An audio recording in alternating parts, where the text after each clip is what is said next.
अध्यक्ष महोदय, मैं 2023-24 के पुरानी बजट पर बात करने के लिए खड़ा हुआ हूं। अध्यक्ष महोदय, कामगार विभाग, ऊर्जा विभाग और स्वच्छता विभाग और इसी तरह पानी पुरोठा के ऊपर बात करने के लिए मैं खड़ा हुआ हूं। सर, मालेगांव एक ऐसा शहर है जहां पावरलूम है, उद्योग है, और इस मौके पर मैं आपको ये बताना चाहता हूं कि मालेगांव शहर में पावरलूम को लेकर के जितने मजदूर उससे रिलेटेड हैं, चाहे वो पावरलूम मजदूर तराशन चलाने वाले हों या साइजिंग में काम करने वाले हों या इसी तरह और भी इस सनत से जुड़े हुए जो लोग हैं, उनके लिए सरकार की तरफ से कोई ऐसी स्कीम नहीं है कि उनको जो है इलाज और मुआवजे की कोई सहूलत मिले, उनके बच्चों को तालीम के लिए कोई अच्छा मौका मिले, सरकार की तरफ से मदद मिले। और इसी तरह जो कामगार लोग हैं उनको सरकार की तरफ से कोई ऐसी सुविधा नहीं है, कोई ऐसी स्कीम नहीं है कि वो लोग देश में तरक्की करने वालों के साथ साथ तरक्की कर सके। सरकार ने इस सनत के लिए कोई ऐसी पॉलिसी अब तक बनाई नहीं है।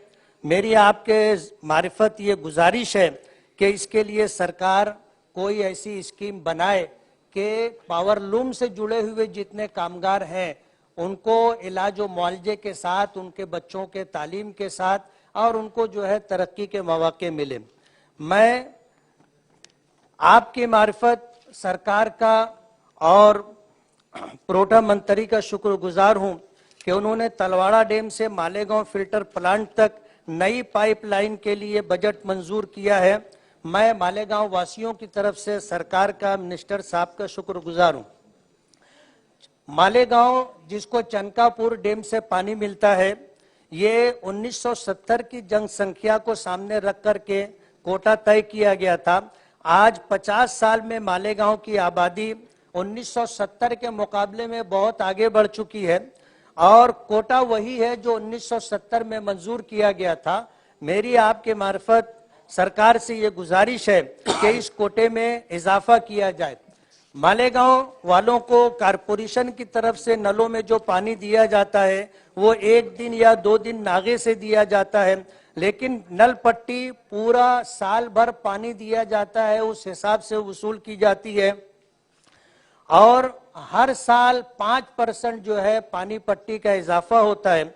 महाराष्ट्र भर में बड़े बड़े शहरों के मुकाबले में मालेगांव वालों से जो पानी पट्टी वसूल की जाती है वो बहुत ज्यादा है। इस सिलसिले में सरकार को इस तरफ तवज्जो देनी चाहिए।